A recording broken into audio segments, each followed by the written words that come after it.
Catarina, aquela que veio para brilhantar a internet. Eu que vim para trazer babado, confusão e gritaria com salto alto no pé e vinho na mão. Hoje nós vamos problematizar a passagem, né? O transporte público que tem se mostrado muito ineficiente, caro e violento.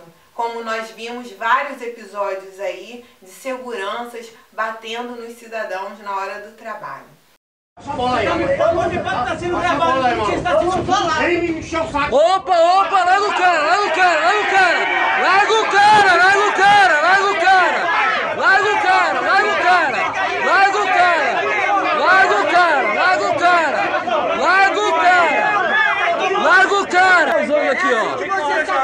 Aqui, ó! Tudo causando aqui, ó! Aqui hoje nós temos o Zé e a Bia, que são do MPL, o Movimento Passe Livre. Então nós vamos explicar, primeiramente, o que é o MPL. Então, o MPL é um movimento social que tem no Brasil, em algumas cidades. Ele surgiu em 2005, a partir de várias lutas de várias cidades no Brasil todo. E ele foi surgindo depois em outras cidades, e como surgiu no Rio em 2013, depois das jornadas de junho, que ficaram muito conhecidas. A gente luta pela tarifa zero e o controle popular do transporte. Depois a gente pode explicar mais isso, mas a gente se organiza horizontalmente, a gente não tem presidente, nenhum chefe, nenhum cargo superior, a gente não tem ligação com político, a gente não faz campanha eleitoral, porque a gente acredita que a força vem do povo e vem das ruas, né? Agora, gente, tarifa zero, isso é possível? Viabilidade técnica tem, né? Os meios são vários para serem implementados. Inclusive, assim, a gente, quanto movimento social, né? A gente trata isso como uma questão política, né? Porque o orçamento tem condições econômicas, tem várias viabilidades técnicas para ser implementado. Uma delas, por exemplo, é o problema de taxação, né?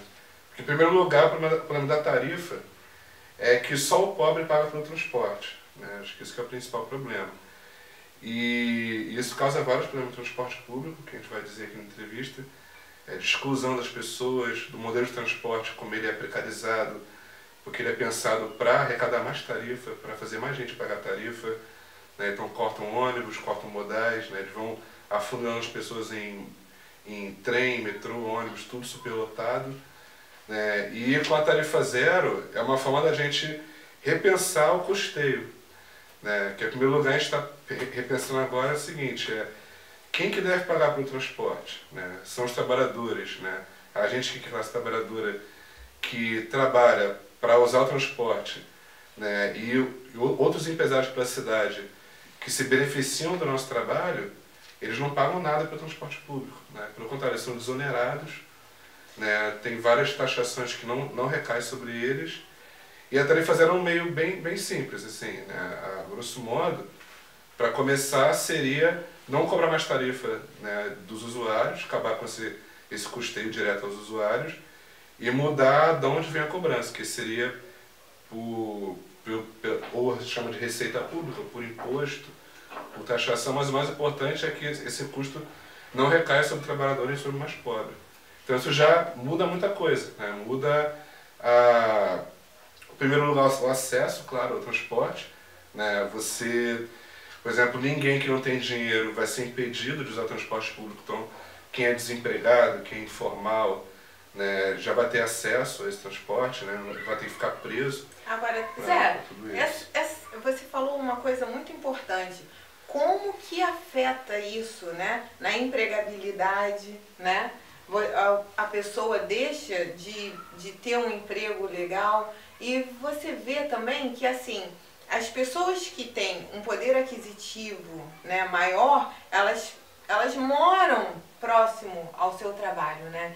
Então, eu queria que vocês detalhassem pra gente como que isso interfere no cotidiano do trabalhador, uma passagem cara. Falei. Não, porque a gente pensa muito da passagem no uso do transporte, que é exatamente isso, para ir para o trabalho. que é a gente só pode ter, a gente só vai pro centro da cidade para trabalhar e a gente volta às 6 horas da tarde na hora do rush. Então, com tarifa zero, a gente pode circular pela cidade. Então, a praia vai ser realmente pública, todo mundo vai poder ir à praia, ir ao centro, ir no museu, cinema, qualquer coisa, a cidade se torna para todo mundo. Porque acaba dividindo, né? O valor que você tinha para o entretenimento, você também tem que quantificar ali o valor da passagem, tem que estar inserindo ali. Porque vai o pai, a mãe, os filhos, o tio, a avó, então, né, são várias pessoas. Enfim, e também é bom ressaltar que tem 12 cidades do Brasil que tem tarifa zero. Três são no Rio, que é Maricá, Porto Real e Silva Jardim. E não é uma coisa impossível, pelo contrário. E é tão distante assim da realidade? Será que é tão inferior, Bia? É tão inferior ao que a gente tem aí? Não. Porque tem uma frase boa que é a tarifa zero é a coisa mais fácil de implementar e é a mais difícil também. Porque é o interesse político, né? Que é tanto a questão de você restringir, porque tem gente que não quer que certas pessoas vão a certos lugares. E também a questão da tarifa, né? Porque é muito mais fácil arrecadar a tarifa do que é o projeto que a gente defende, que é tirar das empresas privadas e passar para a gestão pública, né? Essa questão da segregação é muito importante, porque a gente vê aí, né, o quanto que a população, e aí quando a gente vai olhar qual é essa população, né, que está sendo segregada, né, aquela população lá periférica, e você vê que está lá no negro, tem muita coisa aí envolvida, né, Zé? Então, também juntando com a questão da tarifa zero, só com a tarifa já é o terceiro maior gasto das famílias trabalhadoras, né, no Brasil. Isso é dado. E no caso do Rio de Janeiro, os maiores pagantes de transporte público, 70%, aí, mais do que a maioria, é o pessoal que mora na Zona Oeste, tá, e a Baixada Fluminense. Então, ou seja, quem mora mais no subúrbio, né, são os que mais estão gastando com transporte público. E mexe diretamente em cláusula pétrea, que é o direito de ir e vir, né? E agora o transporte é direito, né? Tá no artigo 6º, né, que é o direito constitucional lá do transporte. E aí isso mudou recentemente, foi depois da jornada de junho, né, 2013. Então pode incluir essa vitória depois de junho. E aí realmente o que a gente coloca agora é que não tem como o transporte ser direito, seria uma mercadoria, né? Então, assim, essa segregação mexe exatamente nos moradores de subúrbio, né? No acesso aos locais da cidade, né? Isso mexe com muita configuração da cidade. Por exemplo, moradores de rua, né, no centro da cidade, muitos, né, tem até um dado divulgado recentemente. Um dos dados é, claro, desemprego e tudo mais, alguns são alcoolismo, né, isso é fato também. Outro dado é falta de dinheiro para pagar o transporte. Tá? Então, muito trabalhador dorme no centro da cidade porque não tem como retornar para casa no subúrbio. Né? Então, isso é o que mais acontece. E tem também, assim, que é importante falar, é o desemprego, né? A permanência no desemprego que a tarifa causa. Muitos trabalhadores não conseguem sair de suas casas para buscar emprego, né? Ou então, para conseguir, os patrões não contratam quem mora no local mais distante da área de trabalho. E alguns têm que falsificar o comprovante de residência, né? Pegar de algum conhecido, porque outra pessoa que mora perto da área de trabalho. E está ainda contribuindo. E aí contribui porque o patrão dá o vale transporte só para essa região, né? Só para esse trajeto. E aí o resto do trajeto que ele vai voltar para onde ele realmente mora, ele paga do próprio bolso. Então a gente vê aí que está inserido isso daí, a manutenção do quê? Dessa distância social que nós temos, né? É um dos meios desse distanciamento. Zé, eu peguei o BRT, Bia, eu fiquei muito chocada. É uma coisa violenta, porque eu ainda descobri que não há opção. Você só tiraram as linhas e você ficou ali reduzido aquilo. E é uma coisa violenta, porque é fechado, é cheio, é entupido, e eu fico pensando, como que uma coisa que nasce agora já nasce com um problema, porque não é uma coisa que você não programou e lá na frente deu problema. Não, ele já nasce assim, defeituoso, né? Como é que tá a questão do BRT para vocês? A gente diz que ele nasce já para dar errado, né? Porque é muito mais lucrativo para eles, porque é um motor, um motorista, não tem mais cobrador. E são 2 ônibus, então lota muito mais. E essa questão dos cortes de linha é muito importante, né? Porque eles põem um trajeto retilíneo e aí cortam todos os outros ônibus, tem menos paradas, as pessoas têm que começar a andar mais até a estação do BRT. Tem muito menos opção de transporte. E uma questão irônica, né, é porque o Alexandre Sansão, ex-secretário do Rio de Transporte, ele disse que na Zona Sul realmente tinha muito ônibus e que precisava ser cortado. E já na Zona Oeste não tinha oferta nem demanda, não tinha oferta e que não precisava cortar ônibus. E ele fez exatamente o contrário, botou o BRT e cortou 26 linhas de ônibus, só na Zona Oeste. Então... Mas sobre o BRT, uma coisa que é importante, né? Como eles usam o BRT como trunfo, né? No caso da prefeitura do Eduardo Paes, fez muito isso aqui no Rio, que eles pegaram por exemplo, o fato de que o BRT ele acelera as viagens pra caramba, assim, então, se muita gente até né, da Zona Oeste mesmo, Extremo Oeste, Guaratiba, Campo Grande, Santa Cruz, tudo pra lá, a galera se demorava mais 2 horas antes, agora com o BRT tá muito mais rápido.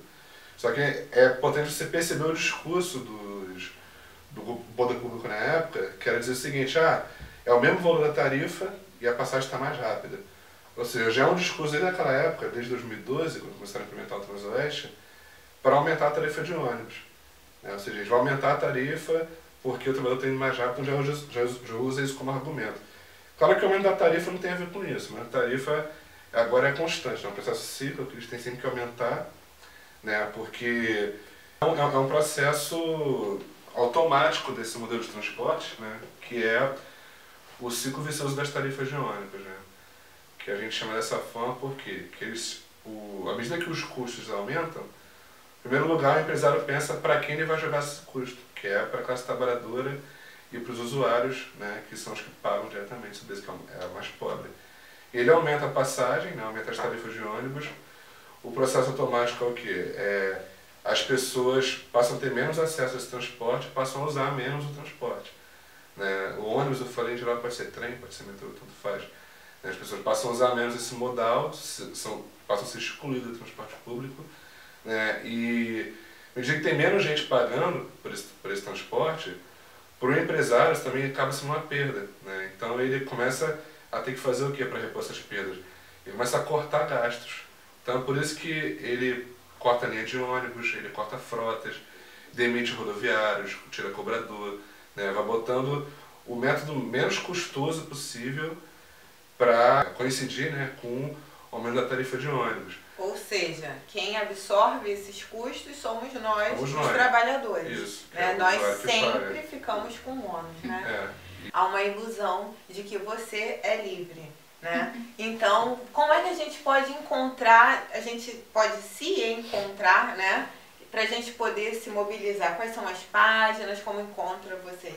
A gente tem uma página e um site. A página no Facebook é Passe Livre, Rio de Janeiro. E o site mplu.wordpress.com. Isso, sim, a gente põe mensagem para todo mundo se organizar seu bairro, os amigos, escolas, universidades, pelo transporte, para gerir o transporte. Então, gente, vamos nos unir e dizer adiós, catraca!